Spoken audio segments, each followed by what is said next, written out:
This is a story about an old car and a stupid plan. Because the good ideas are usually the boring ones. Because hey, what could possibly go wrong?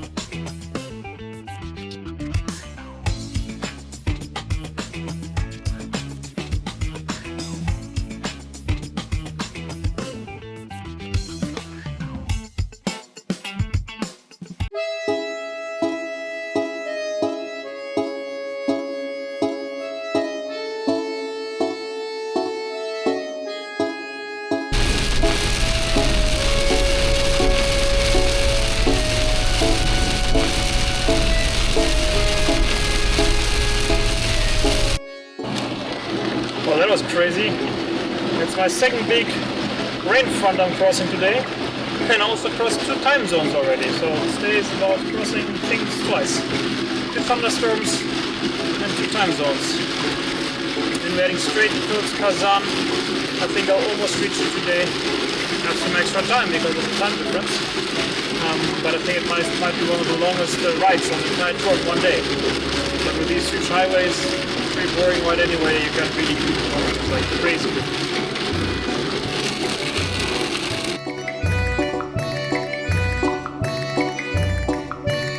Yeah, and that's it. Rain thunderstorm number 2 passed already. There's some rainbow in our water dust behind the car. Pretty nice. And the sun is shining again. So I got fuel for a second time today since my tank was already showing that it's in reserve. So definitely a lot of driving today. And we are reaching already Kazan. Kazan is not too far away. It was about 50 kilometers or so. One can notice that everything is already getting a bit more densely populated. Not densely, but there are quite a few settlements here and there. It's not the big wilderness anymore. And I will leave the highway quite soon because I have the quest to find an ultimate camping spot after this long ride today. And the idea is to drive to the Volga River, where it meets another river, which name I forgot, but I will post it here. Yeah, so let's see if it works out. It's not a park for night or Ireland. I only saw it on Google Maps and the satellite view. Looks promising. It's still about 60 kilometers ride, 1 hour, 8 minutes. Let's go check it out. Okay guys, I did it again. I found the ultimate spot. I promise it's a bit sandy, but look at the view. It's the Volga River, so right now I just have to find a spot where I can stand without getting stuck. Okay, I found a spot which might be good, and the big water behind me is where the Volga and the Kama meet. And it ends up being like a beautiful big, well, almost sea, it's huge, or lake. But I'm not quite sure because, well, on this side there's some other campers behind the bushes, which is okay. But behind me is a military post, and I'm not so sure if it's smart. And now the other campers started a party. Maybe I'll continue looking a bit.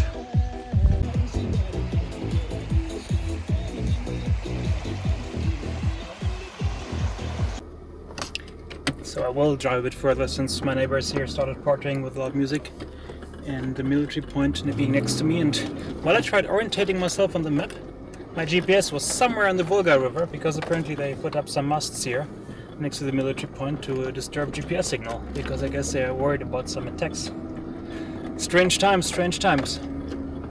And now I will just pass the military point and hope I won't get into trouble, and see if I can find a spot on the other side.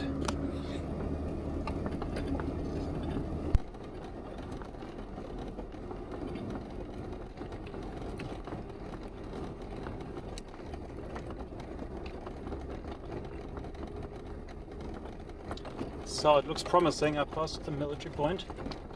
I mean, I just hope they don't think I'm a spy with my German license plates, but if I would be a spy, it would be a really bad one. Not the best undercover. And it looks promising. There are again some tents, and let's hope I can just drive a bit past them and find a nice quiet spot for myself. Because that in front of us looks like a big serious camp. Look at these huge tents. Rather impressive dimensions.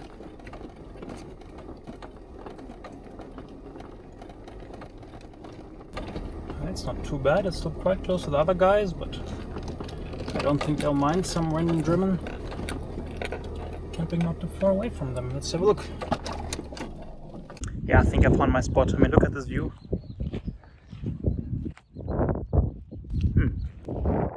Not too bad. Okay, the spot is great. The tent is set up, some food is cooking, and basically this is the Kama back there, and there is the Volga, and they meet on this big pond, as I mentioned before. So yeah, what a scenic, beautiful spot. Some Russian guys are having a camp party behind me, giving some authentic atmosphere. Let's see if we'll have a beer later with them together. But for now, I'll just have some food. I'm a bit grumpy and tired, and yeah, enjoy the view. I mean, just look at the place. It's absolutely beautiful with the evening light here at the river, the Kama on the Volga. Absolutely beautiful. I think I can get used to this spot. Now I'm heading towards Kazan. So I had a small swim, a small wash, a small bath, whatever, with my shampoo and everything. Towel is drying next to me now. So I'm well refreshed, drying towards Kazan to edit the video there today. So it's kind of strange. Yesterday I was driving here on my phone connected to LTE, and right now I have zero reception, no network at the same spot. Also my sleeping spot this morning had a bit of internet and then it vanished. And also the GPS is even less exact than yesterday. Yesterday the GPS was fine until I reached the village, and now it still doesn't know where I am. It still thinks I'm somewhere in the middle of the Volga. Yeah, here we go, now I can see it. Something is going on, huh? Anyway, heading to Kazan now. Luckily I remember the route and I know the direction, and at some point there will be signs, so I don't need GPS, I don't need internet, but yeah, interesting fact. Arriving in Kazan, it's one of the largest cities in Russia, and it's the capital of Tatarstan, which is like a republic. I think it's quite Muslim, also famous for its oil, so quite a rich region of Russia. I'm showing again the cultural diversity of this country.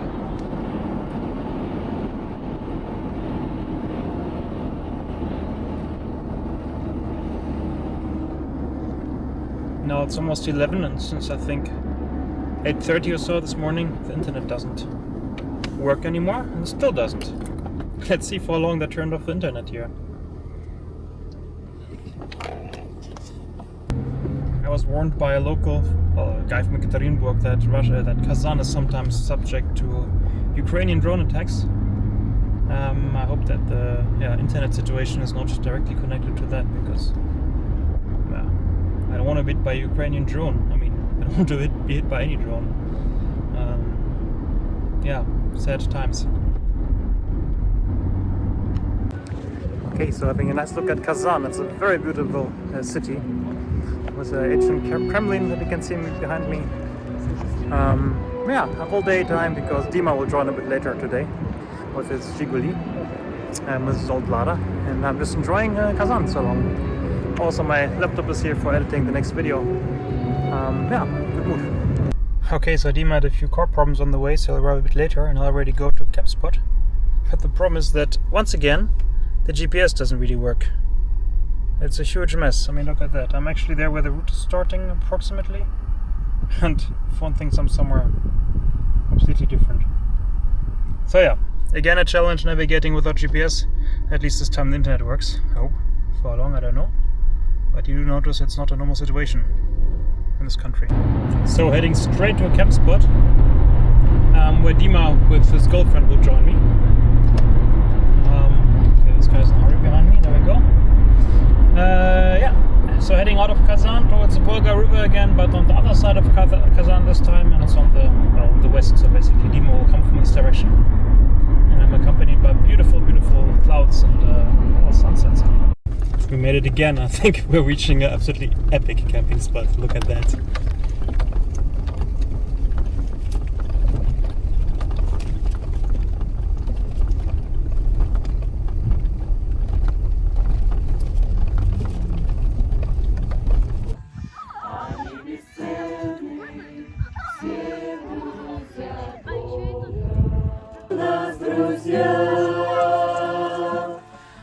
Господа друзей пусть будет много, без них уже нам никак нельзя.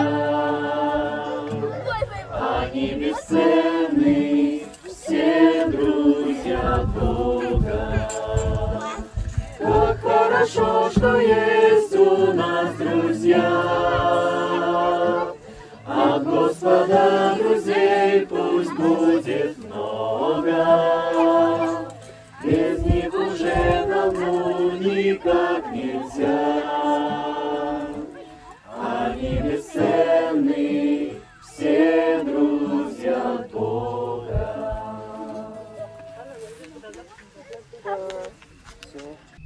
Okay, so it's pretty late, almost 11 in the evening, and well, Dima had some small issues on the route and he fixed everything because nothing can stop Dima on his Lada, his Gigoli. But what also didn't help is that the GPS signal is, as we noticed today already a few times, often not really working, so I sent Dima a location, which was somewhere on the other side of the Volga River. So this poor guy and his girlfriend and his old Gigoli had to make a big detour to actually get here. Sorry guys. Yeah, but in the meantime I'm just enjoying the peaceful quiet of this absolutely beautiful spot. I mean, look at it.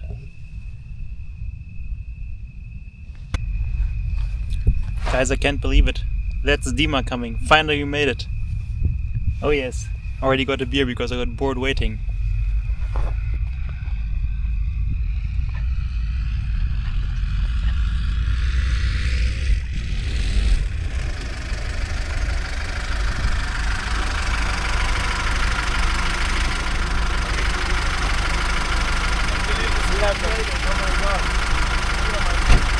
So, leaving the camping spot, and as you can see in the rear mirror, we've got a great company.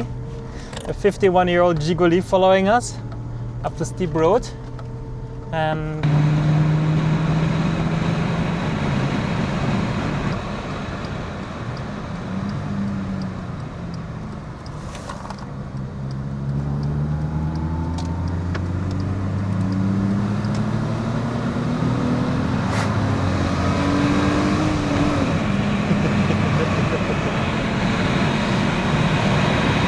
so Kazan is greeting us with some rain, and I'm following Dima into the city center. I hope the rain will stop, but honestly, I'm very hungry, and I think sitting in a cafe to have some breakfast, the rain is not too bad. It might be rainy, but it surely is beautiful here in Kazan. On the right-hand side is the Kazan Kremlin, which is quite famous as far as I know. It's, I think, one of the few Kremlins in Russia that has a mosque in it. And yeah, we're driving there now to have a small look at it. Following Dima through the rainy but beautiful Kazan.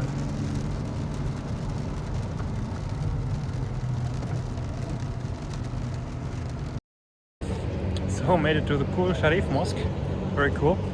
And it was actually only built in 1994. No, 1996, sorry. So it's actually rather new.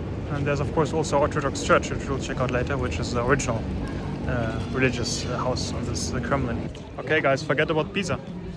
Kazan has its own Pisa, also a crooked tower. And right next to it is the residence of the president of Tatarstan, so this Kremlin is actually still being used. Yeah, as presidential quarters. So Dima just pointed out that yeah, you can see that Kazan had more money in the 90s than other cities in Russia. I mean, just look at the buildings behind me. It's absolutely crazy. And one reason for that is that there's oil in this region. So there was already back then a decent amount of money in the city. Okay, guys. So sightseeing is always a bit tiring. So Dima and me are a bit tired. So we have a nice parking in the center of Kazan, and we thought it's a good time to prepare some coffee. So yeah. Absolutely perfect. The Kremlin is just, if you go here a bit to the right, not really far, so it couldn't be more central. And I mean, we've got the best view, so we decided this qualifies as hard life.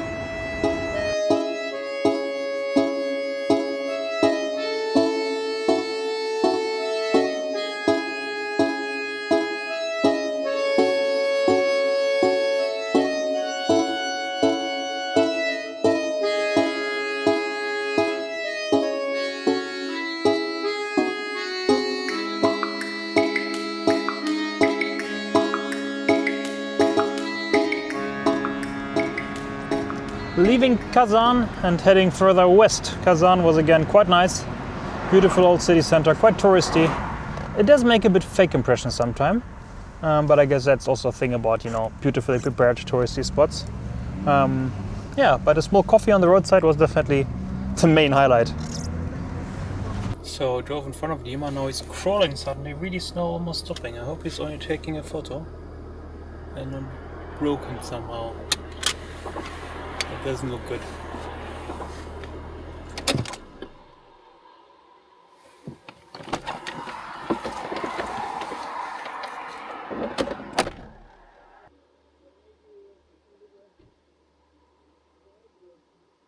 Okay, so the car is broken. It's apparently the fuel pump, but Dima's prepared and has a second fuel pump. So he's standing here at the roadside. And look at this good old technology, huh? And this is the fuel pump, which might not be pumping as it should. By the way, it's German. Oh, it's German. Well, then it should be fine, right? Yes. Hope it produced there, not only with the name. Yeah.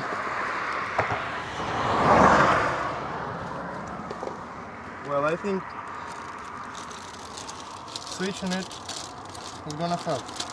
Because there is a two-way to pump the fuel here. First is by this one, handfully. And the second from the engine. And the both way don't work. Huh. So maybe something, of course, maybe something with the stock, but I'm not sure because other side is not working too. Yeah. Maybe the membrane or something. So standing somewhere at the roadside. Yeah, and that's the situation. Dima's changing his fuel pump, which is ridiculously easy with this 51-year-old car. That's it. Yeah, I decided that your drive is so boring that you are never broke, never break down or anything. So. Thanks, man. Everything for the content, huh? Yes, of this course. Guy's taking care of us. Everything for the content. Should make a bet how often you break down on the way to St. Petersburg. Okay. This is one time out of how many? Yeah? Let's see. I say 5. What do you say? I hope 0. 0. Well, one happened already, so. I'm not saying, but I'm hoping. Moment of truth, new pump. Let's see what happens now.